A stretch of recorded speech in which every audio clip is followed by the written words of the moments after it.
हमारा 10th class का संस्कृत व्याकरण में कारक का टॉपिक चल रहा है, जिसमें हमने प्रथमा, द्वितीया, तृतीया और चतुर्थी विभक्ति को पढ़ लिया है।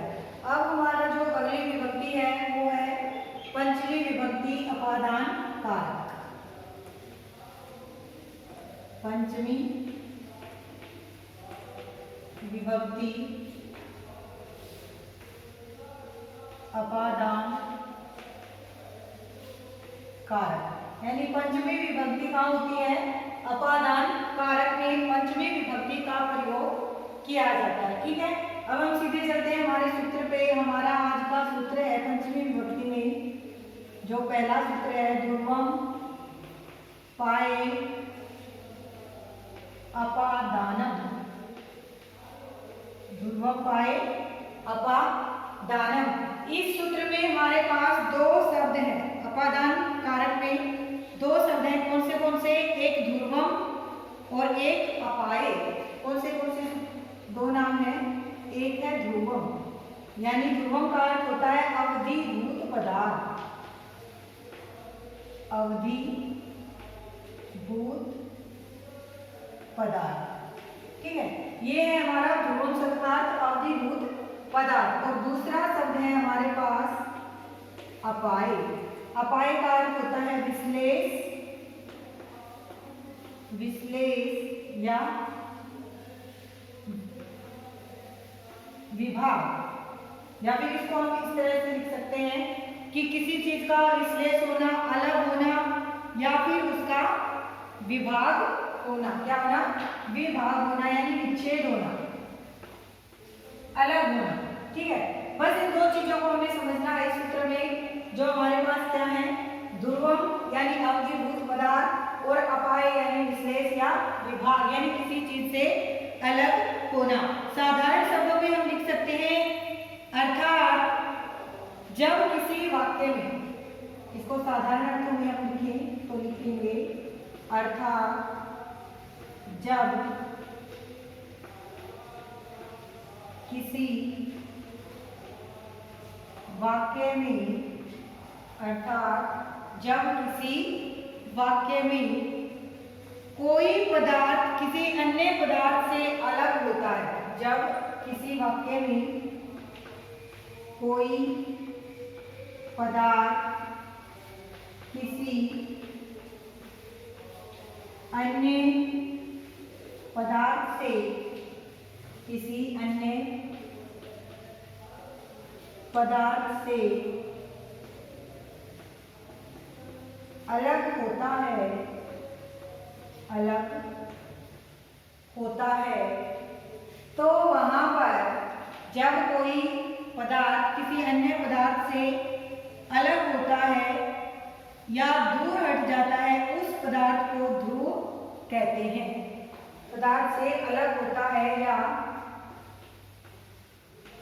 दूर हट जाता है, दूर हट जाता है, तो जिससे दूर हटता है, ठीक है, जिससे दूर हटता है उसे क्या कहेंगे?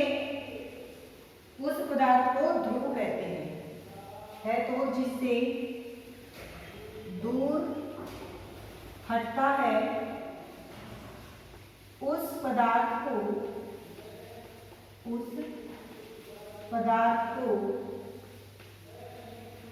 ध्रुव कहते हैं। समझ में आ गया ना? ध्रुव, यहाँ पे हमने लिखा था अवधिभूत पदार्थ। अवधिभूत पदार्थ क्या है? जिससे कोई वस्तु या पदार्थ या व्यक्ति दूर हटता है उसे हम क्या कहते हैं? ध्रुव कहते हैं। और उस ध्रुव पदार्थ में पंचमी विभक्ति होती है। पहले हम उस ध्रुव पदार्थ की अपादान संज्ञा करेंगे और अपादान संज्ञा के बाद हमें बताइए क्या करना है?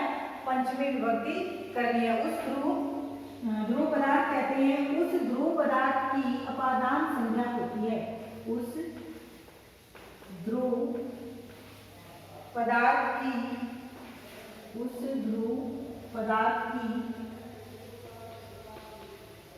अपादान संज्ञा होती है। और जब उसकी अपादान पंचमी विभक्ति का प्रयोग कर देंगे। ठीक है, इस चीज को आपको समझना है। पांचवी विभक्ति अपादान कारक का पहला सूत्र है ध्रुवम अपाय दानम। ध्रुवम अपाय अपादानम। ध्रुव क्या होता है? अवधिभूत पदार्थ यानी जिससे अलग हो रहा है, और अपाय क्या है? विश्लेष, विच्छेद या किसी से दूर होना। तो उसमें क्या होगा? अपादान पंचमी सूत्र से पंचमी विभक्ति का प्रयोग कर देंगे। जैसे क्या है? जैसे मैं गांव से आता हूं, इसको यहां से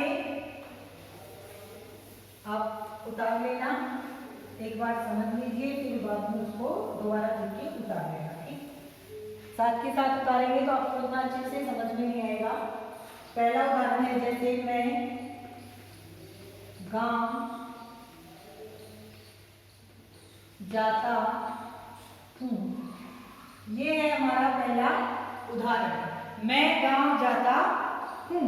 अब देखिए ये उदाहरण क्या कहता है कि मैं गांव जा रहा हूं। कहां जा रहा हूं? गांव, यानी अलग किससे हो रहा है? गांव से हो रहा है ना। या फिर मैं गांव से जाता हूं, मैं गांव आता हूं। इसको ऐसे कर लेते हैं, मैं गांव आता हूं। क्या हो जाएगा? अहम ग्रामात् अधिगच्छति। अहम ग्रामात्, मैं किसकी क्या होगी? अहम किससे अलग हो रहा है? गांव से। किससे अलग हो रहा है? गांव से। तो क्या हो जाएगी? ग्रामात्। अहम ग्रामात् आगच्छामि। अहम आगच्छामि। अहम ग्रामात् आगच्छामि। मैं गांव से आता हूं। कर्ता ने कर्म को करण से संप्रदान के लिए और अपादान से जुदाई, अपादान से जुदाई। दूसरा हमारा उदाहरण है, मोहन दौड़ते हुए घोड़े से गिर गया। दूसरा उदाहरण है, मोहन दौड़ते हुए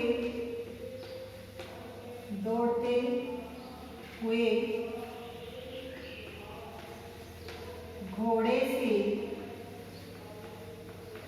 गिर गया।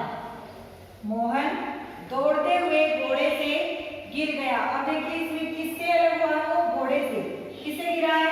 घोड़े से यहाँ पे आ रहा है, यानी हमारा अपादान कारक है यहाँ पर। लेकिन किससे अलग हो रहा है? घोड़े से। तो पंचमी किसमें करेंगे हम? घोड़े में। क्या हो जाएगा? मोहने धावतः अस्वात् अपतत्। मोहने, क्योंकि ये क्या है? कर्ता। कर्ता में प्रथमा विभक्ति। दौड़ते हुए धावतः, घोड़े से अस्वात्। मोहन दौड़ते हुए घोड़े से गिर गया। अपतत्। मोहने धावतः अस्वात् अपतत्। ठीक है, अगला जो उदाहरण है वो देख लीजिए इसका। जैसे राम पर्वत से गिरते हुए घोड़े से गिरता है।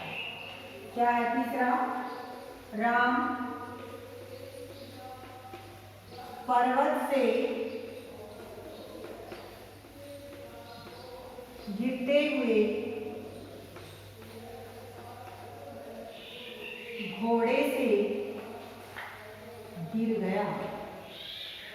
अब देखिए इसमें दो अपादान है ना।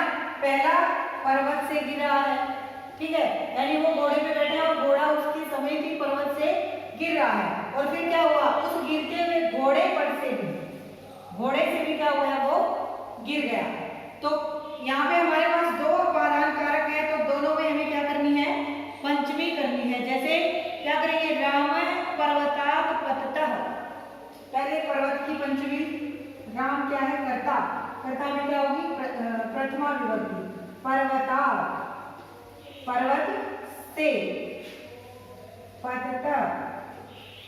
क्या कह रहा है? गिरते हुए, यानी वो अभी गिर रहा है। तो क्या हो जाएगा? पततः अस्वात् पतति।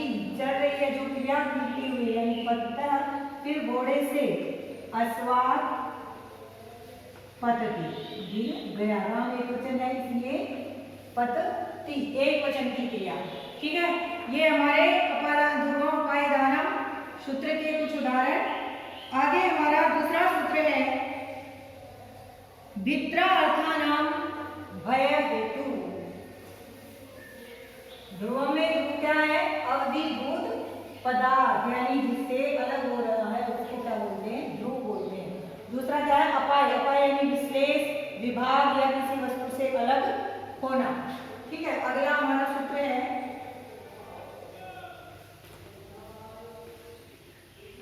भित्रा अर्थानाम भय हेतु। ठीक है, क्या है हमारा सूत्र? भित्रा अर्थानाम भय हेतु। भित्रा अर्थानाम भय हेतु, यानी भी और त्रा दो धातु हैं इसमें। कौन सी? भी और त्रा। इन दो धातुओं के योग में या जिससे डरा जाता है उससे पंचमी विभक्ति का प्रयोग किया जाता है। कौन सी दो धातु है इसमें?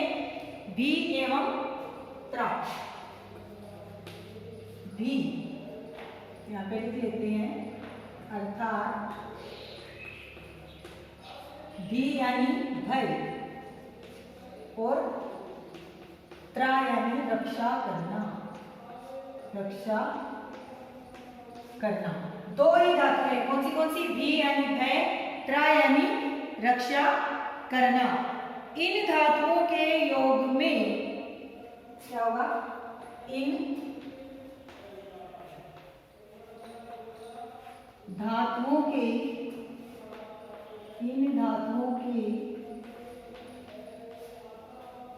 योग में जिससे भय है या जिससे रक्षा की जाती है, जिससे भय है या जिससे रक्षा की जाती है, उस शब्द में पंचमी विभक्ति का प्रयोग किया जाता है। उस शब्द में पंचमी विभक्ति का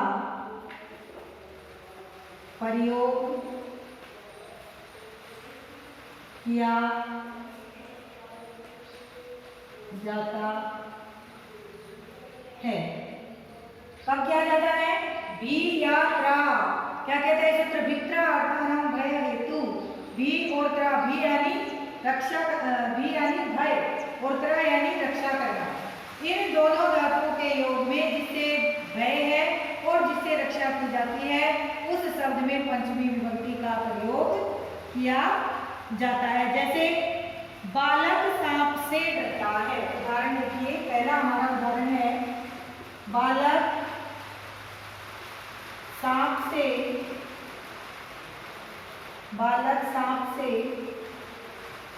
डरता है। अब देखिए किससे डरा है वो?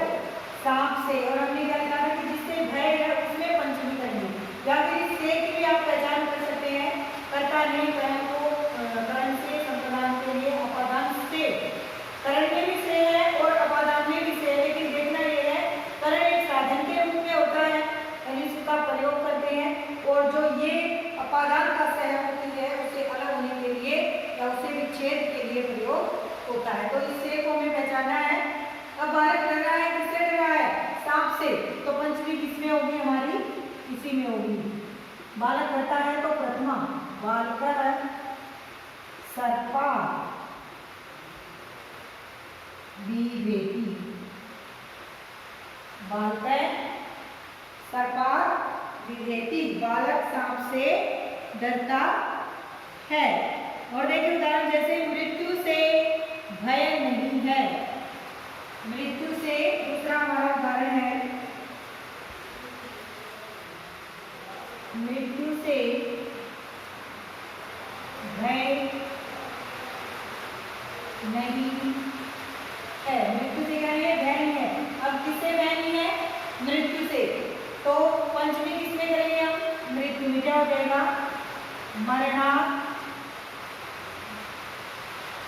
मरणात् जीवेति ना अस्ति मरणात् भय ना अस्ति मरने से भय मिलेगा, मृत्यु से भय नहीं है। ठीक है, तो ये हमारे सूत्र के उदाहरण